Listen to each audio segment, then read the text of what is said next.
Welcome to this episode of Eureka. We are at the National Bureau of Plant Genetic Resources, an institution under Indian Council for Agriculture Research. We are going to have a very wonderful conversation with its director, Dr. Kuldeep Singh. Thank you, sir, for being with us in the show. This institute hosts lakhs of plant genetic resources, and we are going to have a very wonderful conversation. But before that, let's take a brief look at his profile and continue this conversation. Keep watching Eureka.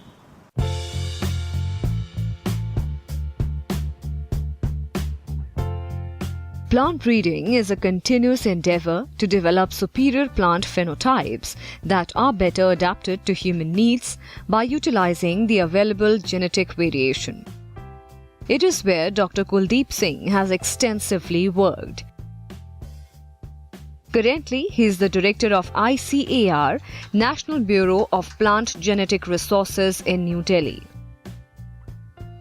Born in Kashmir, Dr. Kuldeep Singh did his BSc in Agriculture from Sukhadia University, Udaipur, and MSc in Plant Breeding, and after that obtained PhD in Plant Breeding from Punjab Agricultural University, Ludhiana, with gold medal. He started his career as an assistant wheat breeder at Punjab Agricultural University, Ludhiana in July 1990 and continued till May 1999. During this period, he was associated with development and release of 3 wheat varieties and establishment of basic genetic material and protocols for development of wheat haploids through wheat X maize crosses and for hybrid wheat.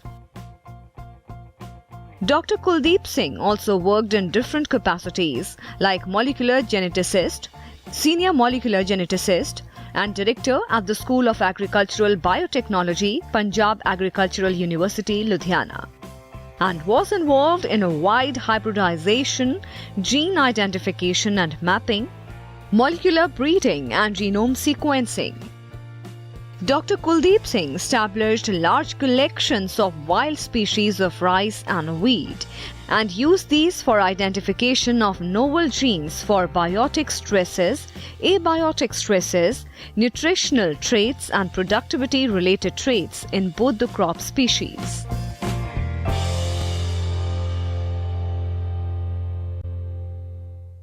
Welcome back to Eureka. We are at the National Bureau of Plant Genetic Resources, one of the unit of Indian Council for Agriculture Research, and we are going to have a very wonderful conversation with its director, Dr. Kuldeep Singh.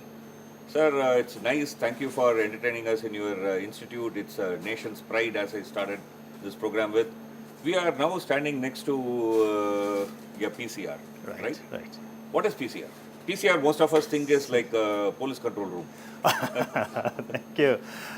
In fact, this was one of the wonderful discoveries of molecular biology in mid-80s. This is a technology what's called as polymerase chain reaction. Okay. Actually, this is where you have a DNA which could be very long, and you can amplify a specific part of that one. Okay. And when you're doing it, you have initially, let's say, single molecule. And this single molecule, you may not be able to do any analysis later on. So you need hundreds and thousands and millions of copies of that one. Okay. So actually, this polymerase chain reaction is one which you have a specific template, and you want to amplify that into a specific one. That can be done. So then you can actually sequence it. Yes, later so on. How do you actually work on this? Yeah. So actually, you have a DNA, and that the DNA is mixed with a couple of enzymes and 4 basic components of DNA. That is adenine, thymine, cytosine, and guanine. Most of us would have remembered the A, T, G, C. GC. These are the 4 basic components of DNA. Something like the alphabets of life. Life, exactly. So you put them all together in a very specific proportion and very small quantities. So you may be able to see something here, this smaller one. So for example, this plate can handle 96 samples simultaneously. So once you have fixed this one and very specific temperature, these are kept, and once the mixing is done, then this plate is put into this machine, Okay. what's called as a PCR or a thermocycler technically. You switch it off, and then it's programmable. It has very specific how many copies you want, how many cycles you want, because some of the DNA molecules you may be able to get requisite quantities after 25 cycles of amplification.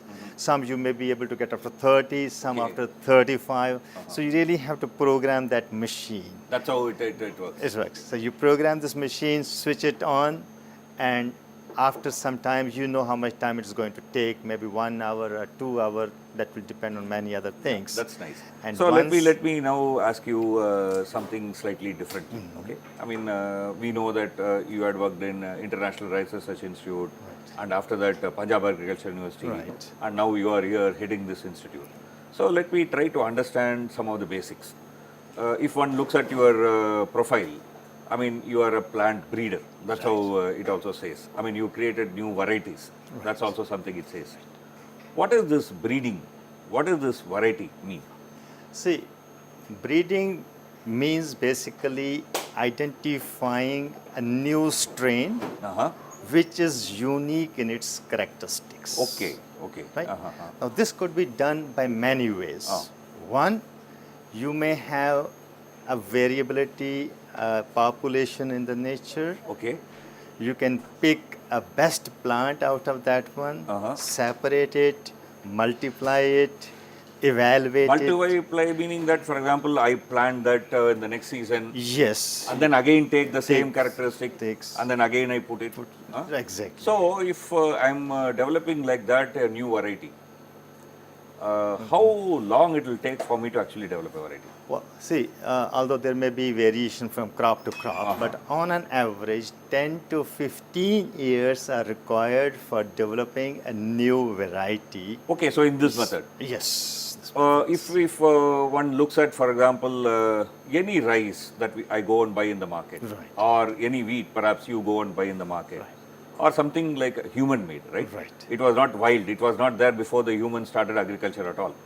So in the early times, maybe about 8,000 years ago, 10,000 years ago, farmers were actually doing these things Exactly. for many, many years and then found different varieties, right? Absolutely. So what are the new varieties that you are bringing in? See, what you What is see, the newness of it? Yeah, what would you see? Exactly what you told, that how the domestication happened. Our farmers picked from the wild, and they had many so-called bad characters. Like, for example, shattering was one. Okay. They have to harvest at a very specific time. But then naturally there were changes, what are called as mutations. And these wise farmers, especially the farm women, they picked those desirable plants. And they continued. So in every place this was happening. Okay. So over these 8,000 to 10,000 years, whatever variability we had, they may have some good characters, some weaknesses as well. Okay.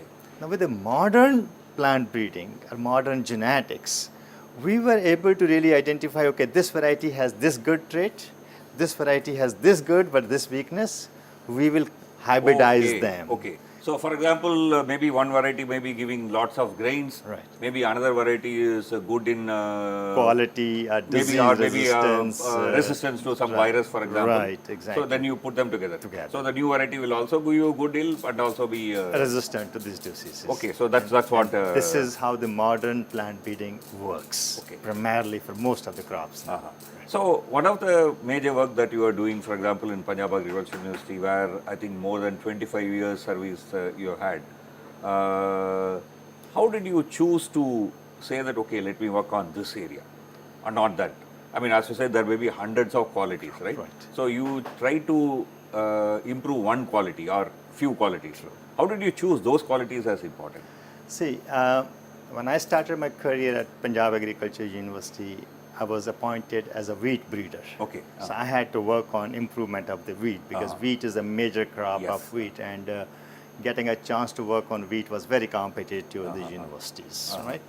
So once we started, what we thought initially, the varieties which were popular at that time, For example, HD2329 was a variety very popular, but then that has started becoming susceptible to diseases. Okay, because we were growing it for quite some time. Okay. And then So basically, if you grow a variety for some time, the pathogens or the virus or maybe bacteria also kind of evolves, right? They also evolve, and they actually become more virulent, or the variety becomes susceptible. Okay. So our job was to really look for new varieties which are at least as high yielding as this previous one and having more resistance. Okay, so it means it's a work that you have to do continuously. It's not like, okay, I have done a new variety, that's the end of it. No. It's also, see, our demand is increasing day by day. We were, I think, somewhere 50 crores or even less at the time of the independence, and we are now 133 crores. Our land mass is the same, rather it has gone down. So you really have to increase the productivity as well. Okay. So it's productivity per unit time, productivity per unit area. So you have to keep those things constantly improving. So you really have to improve the productivity, that means the yield. You have to ensure that they are resistant to most of the diseases or insects, so that farmers do not have to put more inputs, right? And your production is stable. And also now, for example, once we have realized that our productivity levels are we are a comfortable situation, but if we see our nutritional requirements or nutritional status of the society, we are not that good. A large population of our country, for example, are suffering from protein malnourishment, iron deficiency, or zinc deficiency. Now, for developing these new varieties, we really need to look for those traits in the germplasm. So, like iron fortified or zinc fortified. Absolutely. Yeah. So new challenges are all coming in. So, if you see this way, the ICR system, when we say ICR system is ICAR and state agriculture universities. It's a system. It's a very well-knit system. So this system has over the last 5 years now developed more than 40 varieties of different crops which are biofortified. That means they have higher content of iron, higher content of zinc, and some of them have higher content of protein, and that's how we are now taking care of the nutritional requirement of the population of the country. See, you were mentioning that about 8,000, 10,000 years ago, the farmers, particularly the women, were identifying some good trait and then multiplying it by planting it again and again. That's one method. That's a traditional method, or that's a old method. You said that we are also using many new methods. So what are the other methods? See, one, as I told you, is the hybridization. That means you have two varieties, one having one trait, another having another trait. You cross them, combine them. That's one method. You have another method, for example, what we call as mutation breeding. You may not have that character available in the germplasm. Then we are looking for change in the DNA. So that's actually a random, a chance method that may not happen. But we have good successful examples of developing varieties through mutation breeding. And another one which is more modern are the genetically modified organisms. So you may not have trait that character, those genes present in your germplasm. For example, so you get it from somewhere else. You get somewhere else, right? For example, I can take one example. You may not have, we didn't have the resistance to the insects in cotton. So we took that gene from the bacteria and put in this one. Now, there could be genes from one species. You take, for example, there are several species in plants, crops in here, which are more tolerant to drought. Sorghum, for example, is more drought tolerant than wheat or rice is. So you take from there. So we can now take genes for drought tolerance from sorghum and put them into the wheat or rice or for any other crop, depending upon your requirement. Those are also transgenics, or what we now call as cisgenics. Very, very, very interesting, and this is where we need to take a very short break. The conversation is really very interesting, very illuminating. We will be moving from this place to their tissue culture lab. Keep watching Eureka. We'll take a very short break. After that, this conversation will continue.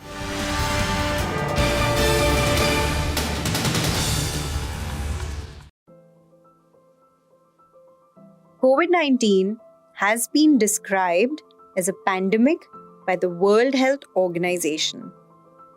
What does that mean?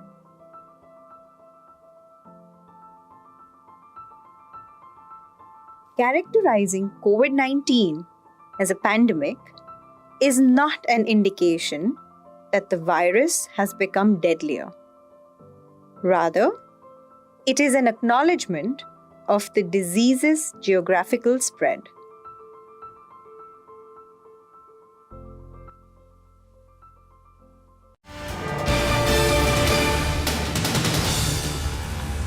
Welcome back to Eureka. We are having a very wonderful conversation with Dr. Kuldeep Singh.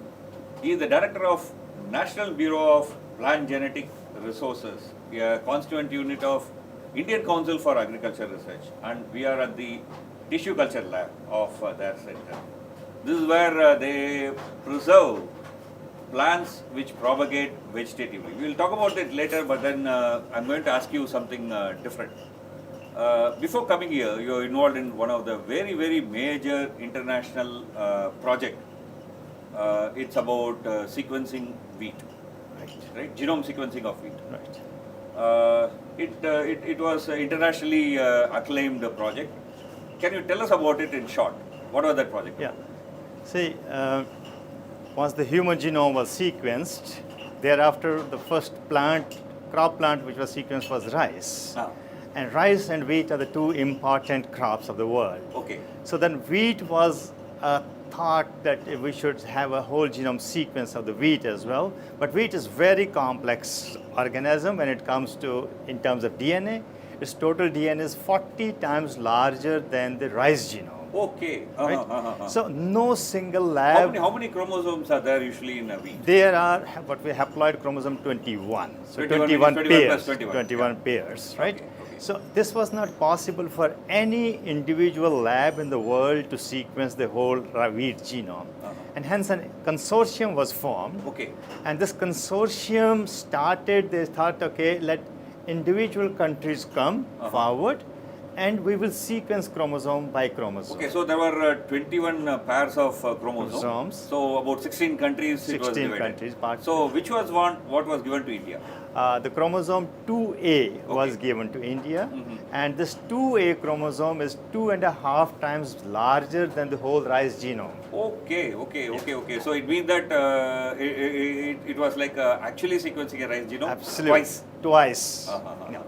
So the technology was available there.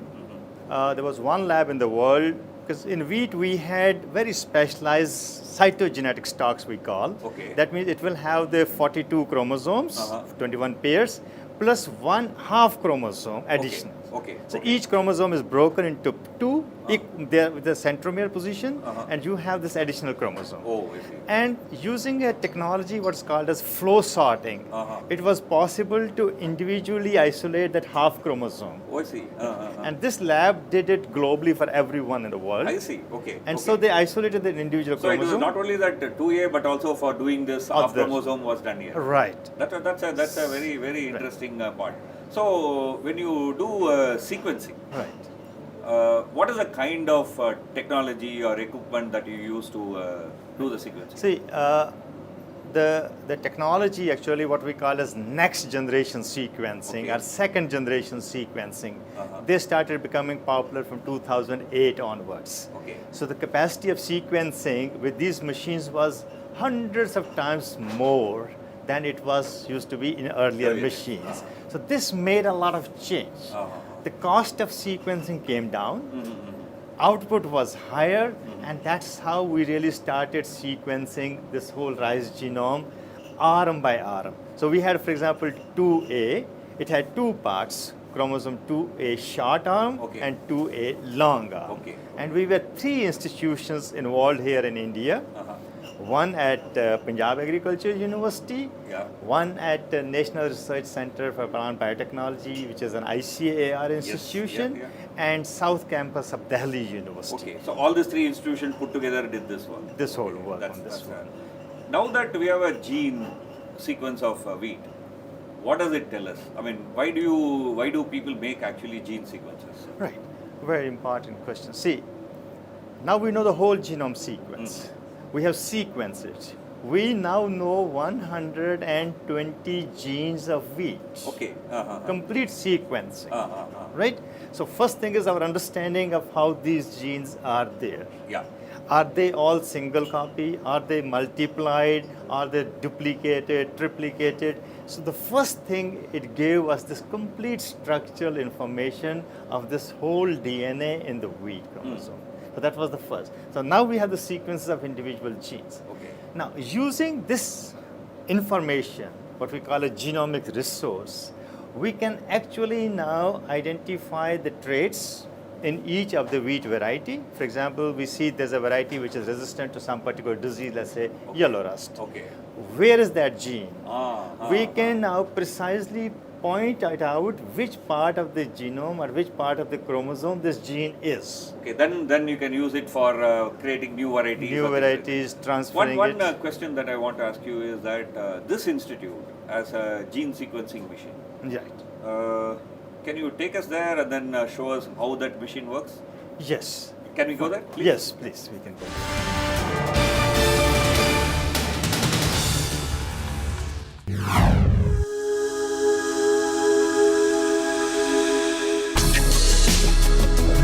Tales that inspire. Stories of social change. A salute to diversity. Promoting public discourse. Events that motivate.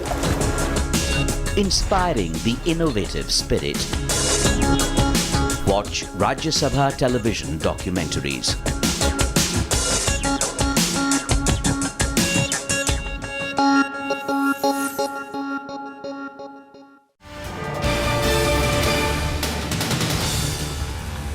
Welcome back to Eureka. We are having a very wonderful, very insightful conversation with Dr. Kuldeep Singh. He is the Director of National Bureau of Plant Genetic Resources, a constant unit of ICAR. We are at their seed bank where they are preserving seeds at minus 18 degrees. We are going to talk about this institution and what they are doing. Sir, I want to ask you by asking you this question. I mean, the name is Bureau of Plant Genetic Resources. So it means you are preserving your plant genetic resources, right? So how are you preserving it? What are all the various methods by which you are preserving it? Yeah, thank you. I think you may know it that there are a large number of varieties or types of plants which have evolved over centuries after the humans actually domesticated the plants. Then with the modern plant breeding techniques, new varieties, high yielding varieties started coming in, and those they pushed all the old varieties types from the cultivation. It was very important for the scientists to actually conserve all those seeds which have been selected by our farmers over centuries together. And it was based on that one that once the Green Revolution started, we thought that our scientists, our peers realized that most of our traditional varieties may start getting out of cultivation and we need to preserve them. And we started systematically collecting all the germplasm, we call it germplasm, all the varieties of different plants from across the country and from outside as well. And this systematic efforts actually began from early 50s, but more systematic efforts started from 1976 when National Bureau of Plant Genetic Resources was established as an independent institute. So now, almost about 30, 40 years this institution has been there. How many plant varieties are preserved here?